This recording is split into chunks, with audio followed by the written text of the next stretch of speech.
Bismillahirrahmanirrahim. Elhamdülillah ve salatu ve selamu ala Resulillah amma ba'd. Hurmatlı mekendештер, qadırlı musulman bir tuğanlar. Mınaki Ramazan ayının aldında turabız. Jaratkan Allah Taala uşul qasiyetli Ramazan ayda qadırlap, şu qasiyetli Ramazan ayda gündüzü Allah Taala'nın farzı bolğon orozonu tutup, geçinde namazdарды okup, tilekтерди kılıp, негизги максаты ушу арулук, тазалануу, оңолуу, ушуларды ишке ашырганга Алла Таалам өзү жардам берген болсун, туткан орозаларыбызды кабыл кылган болсун. Эми айта кете турган болсок, пайгамбарыбыз Мухаммад алейхиссалам өзү жашоосунда 9 жолу бул Рамазан айдын орозосун кармаган. Жана бул ошо Рамазан айдын касиети асмандагы бардык китептер адам баласына туура жолго, бактылуулугуна түшүрүлгөн китептердин бардыгы ыйык Рамазан айда түшкөн. Чоң жеңиштер бул Рамазан айда болгон. Мекке жеңүүсү жана башка.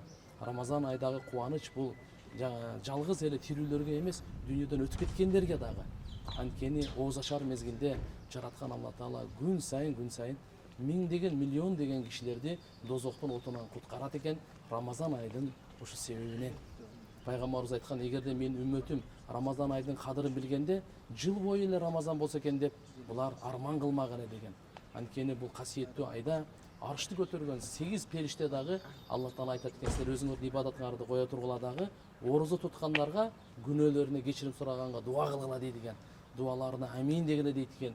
70 000 периште таң аткандан күн батканга чейин ким Рамазан айда орозосун кармаса, ага дуа кылат экен.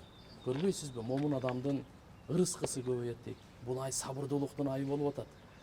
Бул айда Алла Таала мындай деп атат: "Ай, мынакей орозо мен үчүн" деп атат. Бунун сообун мен берем дейт. Бунун сообу сыйлыгы мен өзүммүн дейт. Башка бардыгы эмес, орозого гана айткан. Анткени бул касиеттүү Рамазан айдын себебинен Алла Таалам бейиштин эшиктерин ачып, бенделердин күнөөлөрүн кечирип, дозоктун эшигин жаап, ушу тоң моюн шайтан ушу аркылуу көптөгөн күнөөлөр, кылмыштуу, кандай деген кан төгүүлөр, зордук, зомбулук болуп атты эле. Ушу шайтанды байлап, бизге мүмкүнчүлүк берип атат. Эми ынтымагыңарды бекемдеп алгыла.